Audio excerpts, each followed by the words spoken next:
Transpired. Found out about it Sunday, on Sunday, I believe. The day before, he was going to Indianapolis to get looked at, kind of figure out what he needed to do. Reached out to him, asked him if he was okay. Obviously, he's not better than he was prior to that. And then have kind of left the rest up to everybody else, kind of sorting out the details. Just how brutal is that for him to, already be, it's been so long since he's played, and just to have this kind of happen to him as well. Yeah, and I mean, it's going to delay. There's a chance it could delay whatever the recovery process is for him, but again, even prior to it, we're looking at a pretty frustrating and long runway before he could get on the field again. Do you know what happened to Vader in the accident? Did he just fall or did he get hit by something? Not any specifics. Found out with a couple of the front office folks that something had transpired, but it was, I don't know how the word had been passed down. And then, again, my only concern with him when we talked was, are you okay? And he didn't provide a lot of details to me. And again, kind of let the medical staff and the front office sort that stuff out. So no hospital stay or anything like that? He was just Not to my knowledge. Just with Casey Schmitt, the update on the meniscus, do you know if surgery's on the table for him? Well, it hadn't been dictated yet. I mean, he's on the IL for now, obviously. He's back there doing what he can. MRI just transpired, so still in the early stages of knowing exactly what would happen, but obviously he's going to miss a good chunk of time, and obviously it's upsetting too. It's hard not to feel for Casey just because of the type of person he is and also the type of season he had going on. Is it fair to say this is season ending? Do you expect him back? We haven't got to that point, and I get it. You guys are a little bit more in the speculation game than we are, but it's kind of more day-to-day for us. And then in incidents like this where you have roster moves and things like that, you go to whatever that next time period is until it's time to decide on what the next time period is, if that makes sense. So we'll see. Probably soon enough, we'll see. How is he handling it, just the news of it? He's down.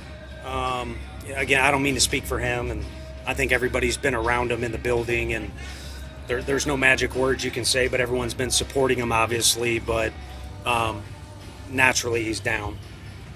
Kind of on that same idea of being down, just how's Trevor taking the news? I think well, as well as you can.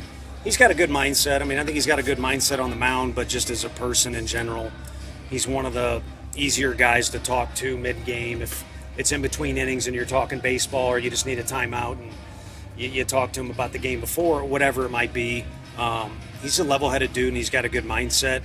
He understands it happened. He's had soreness built in before, and he's kind of just ready to move on to the next thing.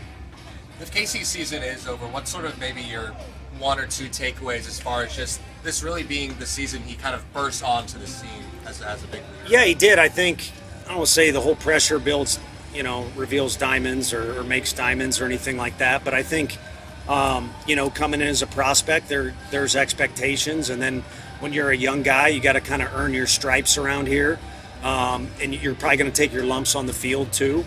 But I think the days of his career leading up to this year made him tougher, made him stronger, added a little bit of experience, and made him a really outstanding player. It's hard not to use the word outstanding because of all the things we've talked about. I know it's a different group every day, but we've touched on the uniqueness of playing all those positions and also maintaining success at the plate. And then you could even sprinkle in, we haven't stolen as many bases as we like to, but he kind of added that to his repertoire a little bit too. So it's frustrating not to see it all the way through for him. My favorite stat is wins, team wins.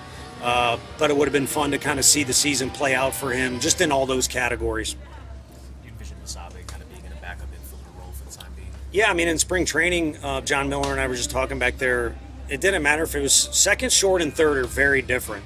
I don't think the average fan understands that, or maybe even an outfielder who's never had to do it doesn't understand it.